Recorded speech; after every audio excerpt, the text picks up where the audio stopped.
जय हिंद दोस्तों, आप सभी का स्वागत है मेरे YouTube channel study world point में। दोस्तों आज का हमारा टॉपिक है डेली करंट अफेयर्स 23 जुलाई 2026। दोस्तों आज के इस वीडियो में हम डिस्कस करेंगे टॉप 10 एमसीक्यू, साथ में आपको मिलने वाले हैं 70 क्वेश्चन बन लाएगा। दोस्तों सर्वप्रथम हम आपको अपना प्रैक्टिस सेट दिखा देते हैं। सर्वप्रथम हम करेंगे रिवीजन, यानी कि दोस्तों 22 जुलाई का जो रिवीजन है उसको डिस्कस करेंगे, वो भी वन लाइनर क्वेश्चन के साथ। इसके बाद हम टॉप 10 एमसीक्यू करेंगे, यानी कि आपको मिलने वाले हैं डेली करंट अफेयर्स टॉप 10। दोस्तों आप किसी भी वनडे एग्जाम की तैयारी करते हैं तो आपके लिए जो हमारा यूट्यूब प्लेटफॉर्म है वो सबसे बेस्ट प्लेटफॉर्म है, क्योंकि हम अपने यूट्यूब चैनल पर आपको देते हैं प्रतिदिन डेली करंट अफेयर्स वीडियो, और हर संडे को मिलता है वीकली करंट अफेयर्स वीडियो, और महीने की 1 तारीख को मिलता है मंथली करंट अफेयर्स वीडियो। दोस्तों आप हमारे चैनल पर अभी नए हैं तो प्लीज़ चैनल को सब्सक्राइब करें, वीडियो को लाइक करें और अधिक से अधिक लोगों तक शेयर करें। तो दोस्तों स्टार्ट करते हैं आज के टॉपिक का रिवीजन, यानी कि 22 जुलाई का रिवीजन। पहला प्रश्न है रिवीजन का पहला प्रश्न, भारत के पहले निजी अंतरिक्ष क्षेत्र के orbital class rocket booster recovery mission 2 को किस रॉकेट के माध्यम से निष्पादित किया जाएगा? दोस्तों इसका जो राइट आंसर है वो है अग्निबाण। नेक्स्ट क्वेश्चन है दोस्तों, महिला किसान सशक्तिकरण अधिनियम 2026 पारित करने वाला भारत का पहला राज्य कौन बना? राइट आंसर है दोस्तों महाराष्ट्र। केंद्रीय गृह मंत्री अमित शाह ने भारत के पहले इस्लिप भाषा संग्रहालय शब्दलोक का उद्घाटन कहाँ किया? दोस्तों राइट आंसर है दोस्तों कोलकाता। चलिए दोस्तों नेक्स्ट क्वेश्चन है रिवीजन का, फीफा विश्व कप 2026 का जो विजेता रहा दोस्तों वो कौन रहा? राइट आंसर है स्पेन। जुलाई 2026 में राष्ट्रीय अल्पसंख्यक आयोग NCM के जो नए अध्यक्ष बने वो कौन बने दोस्तों? हरजीत सिंह ग्रेवाल। नेक्स्ट क्वेश्चन है, भारत के 99वें शतरंज ग्रैंड मास्टर कौन बने? BS रतनवेल। नेक्स्ट क्वेश्चन है, जापान ओवर सुपर 750 टूर्नामेंट में महिला सिंगल्स का खिताब जीतने वाली पहली भारतीय बैडमिंटन खिलाड़ी कौन बने? राइट आंसर है PV सिंधु। नेक्स्ट क्वेश्चन है, हाल ही में प्रतिष्ठित लोकमान्य तिलक राष्ट्रीय पुरस्कार किसे सम्मानित किया जाएगा? आंसर है अजीत डोभाल, जो कि 1 अगस्त को प्रदान किया जाएगा। भारत का पहला 500 किलोवाट नदी गतिज ऊर्जा प्रदर्शन संयंत्र स्थापित करने के लिए किस राज्य ने नॉर्वे की टाइडल सेल AS के साथ समझौता किया? राइट आंसर है दोस्तों अरुणाचल प्रदेश। ये रहा दोस्तों 22 जुलाई का रिवीजन। दोस्तों तैयारी के साथ साथ रिवीजन और प्रैक्टिस सेट दोनों ज़रूरी हैं। हमारे यूट्यूब चैनल पर आपको रिवीजन और प्रैक्टिस सेट दोनों मिलने वाले हैं। दोस्तों अब हमारा है टॉप 10 का पहला क्वेश्चन। 23 जुलाई को कौन सा दिवस मनाया जाता है? इसका जो राइट आंसर है दोस्तों वो है राष्ट्रीय प्रसारण दिवस, यानी कि राष्ट्रीय प्रसारण दिवस जो है 23 जुलाई को मनाया जाता है। चलिए दोस्तों अब समझेंगे हम जुलाई माह के दिवस। 1 जुलाई को कौन सा दिवस मनाया जाता है? राष्ट्रीय चिकित्सक दिवस। 2 जुलाई को कौन सा दिवस मनाया जाता है? विश्व खेल पत्रकार दिवस। 3 जुलाई को कौन सा दिवस मनाया जाता है? अंतर्राष्ट्रीय प्लास्टिक बैग मुक्ति दिवस। 4 जुलाई को कौन सा दिवस मनाया जाता है? अमेरिका का स्वतंत्रता दिवस। और 5 जुलाई की बात करें अल्जीरिया का स्वतंत्रता दिवस। 6 जुलाई को विश्व जूनोसिस दिवस। 7 जुलाई को विश्व चॉकलेट दिवस। 8 जुलाई को राष्ट्रीय ब्लूबेरी दिवस। 9 जुलाई को अर्जेंटीना का स्वतंत्रता दिवस। और 10 जुलाई को राष्ट्रीय मत्स्य किसान दिवस। नेक्स्ट है हमारा 11 जुलाई। 11 जुलाई को कौन सा दिवस मनाया जाता है? विश्व जनसंख्या दिवस, मोस्ट इम्पोर्टेंट है दोस्तों। 12 जुलाई को अंतर्राष्ट्रीय मलाला दिवस। 13 जुलाई को कश्मीर शहीद दिवस। 14 जुलाई को फ्रांसीसी राष्ट्रीय दिवस। 15 जुलाई को विश्व युवा कौशल दिवस। 16 जुलाई को राष्ट्रीय चेरी दिवस। 17 जुलाई को कौन सा दिवस मनाया जाता है? राष्ट्रीय न्याय दिवस। और 18 जुलाई की बात करें दोस्तों नेल्सन मंडेला अंतर्राष्ट्रीय दिवस। 19 जुलाई को बैंक राष्ट्रीयकरण दिवस। और 20 जुलाई की बात करें अंतर्राष्ट्रीय शतरंज दिवस। अब बात करते हैं दोस्तों 21 जुलाई की, यानी 21 जुलाई को कौन सा दिवस मनाया जाता है? अंतर्राष्ट्रीय शतरंज दिवस। और 22 जुलाई को राष्ट्रीय ध्वज अंगीकरण दिवस। दोस्तों जो 21 जुलाई है यहाँ न्याय दिवस है, अंतर्राष्ट्रीय न्याय दिवस। आज के टॉपिक का नेक्स्ट क्वेश्चन, मिसेज इंडिया 2026 का खिताब किसने जीता? इसका जो राइट आंसर है दोस्तों वो है ऑप्शन बी, आकांक्षा चौधरी। चलिए दोस्तों अब समझेंगे हम most important point. Mrs India 2026 Akanksha Chaudhary बनी। ग्रैंड फिनाले की जो तिथि थी दोस्तों, यानी ग्रैंड फिनाले कब हुआ? ग्रैंड फिनाले 18 जुलाई 2026 को आयोजित किया गया। आयोजन का स्थान कहाँ था? दिल्ली। किस राज्य की रहने वाली हैं आकांक्षा चौधरी? राजस्थान के अजमेर की रहने वाली है आकांक्षा चौधरी। शिक्षा कहाँ से ग्रहण की? उन्होंने IIM अहमदाबाद से मैनेजमेंट की पढ़ाई की और दिल्ली विश्वविद्यालय के SRCC Shri Ram college of commerce से स्नातक की। मिसेज इंडिया 2025 कौन थी? Moira Lewis. और miss world 2025 Opal Suchata Chuangsri. और मिसेज यूनिवर्स 2025 फातिमा बोस। और फेमिना मिस इंडिया वर्ल्ड 2026 कौन बनी दोस्तों? सतीश सेन। नेक्स्ट क्वेश्चन है दोस्तों आज के टॉपिक का, जुलाई 2026 में पश्चिमी अफ्रीकी आर्थिक समुदाय इकोवास के नए अध्यक्ष कौन चुने गए? इसका जो राइट आंसर है दोस्तों वो है ऑप्शन डी, बसिरो डिओमे फे। ऑप्शन डी इसका जो है करेक्ट आंसर है। चलिए दोस्तों अब समझेंगे हम मोस्ट इंपोर्टेंट पॉइंट।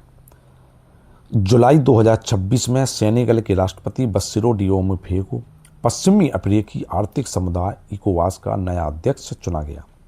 यह चुनाव सिएरा लियोन में आयोजित ECOWS के राष्ट्राध्यक्षों के शिखर सम्मेलन में संपन्न हुआ। दोस्तों पश्चिमी अफ्रीकी आर्थिक समुदाय इकोवास क्या है, इसके बारे में समझेंगे हम।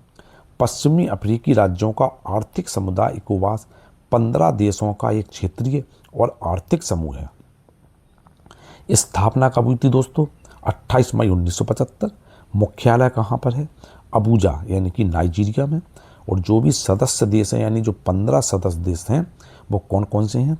बेनिन, बुर्किना फासो, काबो वर्डे, कोटे डी आइवर, गाम्बिया, घाना, गिनी बिसाऊ, लाइबेरिया, माली, नाइजर और नाइजीरिया, सेनेगल, सिएरा लियोन और टोगो। दोस्तों ये 15 जो हैं सदस्य देश हैं पश्चिमी अफ्रीकी आर्थिक समुदाय इकोवास में। चलिए दोस्तों आज के टॉपिक का नेक्स्ट क्वेश्चन है, भारतीय सेना ने असम में बाढ़ प्रभावित लोगों को बचाने और राहत सामग्री पहुंचाने के लिए कौन सा अभियान शुरू किया है?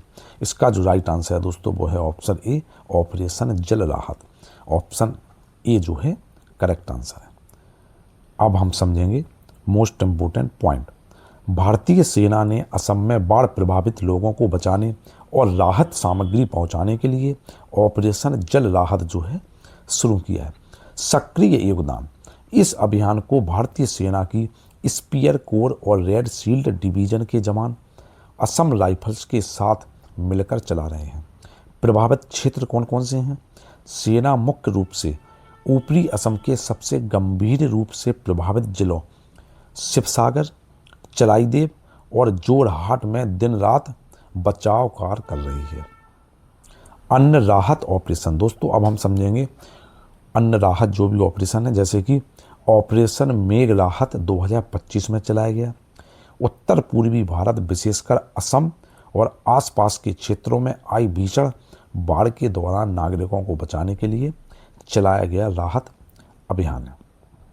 ऑपरेशन ब्रह्मा 2025 म्यांमार में आए विनाशकारी भूकंप के बाद भारतीय सेना ने वहां 60 बिस्तरों वाला फील्ड अस्पताल स्थापित किया और 2500 से अधिक घायलों का इलाज किया। दोस्तों चलिए नेक्स्ट क्वेश्चन है आज के टॉपिक का, जुलाई 2026 में भारत के पहले और सबसे गहरे 2 भूतापीय कुएं किस स्थान पर चालू किए गए? इसका जो राइट आंसर है दोस्तों वो है ऑप्शन बी, पुगा घाटी, लद्दाख। चलिए दोस्तों अब समझेंगे हम इम्पोर्टेंट पॉइंट। जुलाई 2026 में भारत के पहले और सबसे गहरे भूतापीय कुएं लद्दाख की पुगा घाटी में चालू किए गए। लोकार्पण व तिथि: जुलाई 2026 में भारत के पहले और सबसे गहरे 2 भूतापीय कुएं लद्दाख की पुगा घाटी में चालू किए गए। ऊंचाई और गहराई, यानी कि दोस्तों यह ऐतिहासिक परियोजना समुद्र तल से 14,000 फीट से अधिक ऊंचाई पर स्थित है, जहां दोनों कुओं 1,000 मीटर की रिकॉर्ड गहराई तक ड्रिल किया गया है। निर्माता संस्था कौन सी है दोस्तों? इन भूतापीय कुओं का निर्माण ONGC द्वारा किया गया है। परियोजना का उद्देश्य क्या है दोस्तों? ये कुएं भारत के पहले 1 मेगावाट क्षमता वाले पायलट जियोथर्मल पावर प्लांट के लिए तकनीकी आधारशिला का काम करेंगे, जो बिना कोयले और पानी के 24 घंटे स्वच्छ बिजली प्रदान करेंगे। दोस्तों ये रहा परियोजना का उद्देश्य। नेक्स्ट क्वेश्चन है आज के टॉपिक का। जुलाई 2026 में कविता संग्रह लो फ्लाइट के लिए चीन के प्रतिष्ठित लू सुन साहित्यिक पुरस्कार से किसे सम्मानित किया गया? इसका जो राइट आंसर है दोस्तों वो है option A, Wang जिबिंग। Option A इसका जो है करेक्ट आंसर है दोस्तों। अब समझेंगे हम इम्पोर्टेंट पॉइंट। जुलाई 2026 में कविता संग्रह लो फ्लाइट के लिए चीन के प्रतिष्ठित लू सिन साहित्यिक पुरस्कार से वांग जिबिंग को सम्मानित किया गया है। कविता संग्रह लो फ्लाइट, यह कविता संग्रह चीन की विशाल गिग अर्थव्यवस्था में काम करने वाले डिलीवरी कर्मचारियों की रोजमर्रा के संघर्षों, थकावट और अनुभवों पर आधारित है। पुरस्कार का महत्व: लू सुन पुरस्कार को समकालीन चीनी साहित्य के क्षेत्र में चीन का सर्वोच्च और सबसे प्रतिष्ठित साहित्यिक सम्मान माना जाता है, जो हर 4 साल में दिया जाता है। लेखन शैली: 56 वर्षीय वांग जिबिंग डिलीवरी करने के दौरान मिलने वाले खाली पलों में कागज के छोटे छोटे टुकड़ों पर अपनी कविताएं लिखते थे। यानी जो यह पुरस्कार दिया गया है दोस्तों, एक डिलीवरी बॉय को दिया गया है। चलिए दोस्तों नेक्स्ट क्वेश्चन है आज के टॉपिक का। भारत के औषधि महानियंत्रक DCGI ने देश की पहली डेंगू वैक्सीन को मंजूरी दी है। क्यूडेंगा, कौन सी है? क्यूडेंगा को मंजूरी दी है। इस वैक्सीन को किस फार्मा कंपनी ने विकसित किया है? इसका जो राइट आंसर है दोस्तों वो है ऑप्शन सी, टाकेडा। यानी टाकेडा नाम की एक फार्मा कंपनी है, इसने जो है इसको विकसित किया है, डेंगू वैक्सीन क्यूडेंगा। चलिए दोस्तों अब समझेंगे मोस्ट इम्पोर्टेंट पॉइंट। देश की पहली डेंगू वैक्सीन क्यूडेंगा को जापान की बहुराष्ट्रीय दवा कंपनी टाकेडा बायोफार्मास्यूटिकल्स द्वारा विकसित किया गया है। आयु सीमा, यानी कि दोस्तों भारत के औषधि महानियंत्रक ने इसे 4 वर्ष से लेकर 60 वर्ष की आयु के लिए लोगों को ही मंजूरी दी है। खुराक नियम, खुराक का क्या नियम है दोस्तों? त्वचा के नीचे 3 महीने के अंतराल पर 2 खुराक दिया जाएगा। यानी कि दोस्तों 3 महीने के अंतराल पर 2 खुराक में दिया जाएगा। स्थानीय उत्पादन: टाकेडा ने भारत में इसका बड़े पैमाने पर उत्पादन करने के लिए हैदराबाद की कंपनी बायोलॉजिकल ई के साथ साझेदारी की है। नेक्स्ट क्वेश्चन है आज के टॉपिक का। हाल ही में अमेरिका और किस देश के बीच टाइगर लाइटनिंग 2026 सैन्य अभ्यास शुरू किया गया? इसका जो राइट आंसर है दोस्तों वो है ऑप्शन डी, बांग्लादेश। यानी अमेरिका और बांग्लादेश के बीच टाइगर लाइटनिंग 2026 सैन्य अभ्यास शुरू किया गया है।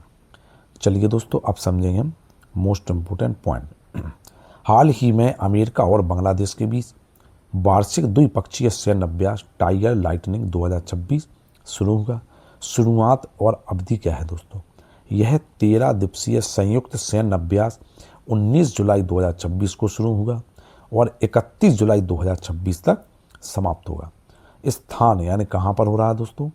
इस अभ्यास का उद्घाटन पूर्वोत्तर बांग्लादेश के सिलहट जिले में स्थित जलालाबाद छावनी की पैरा कमांडो ब्रिगेड में किया गया।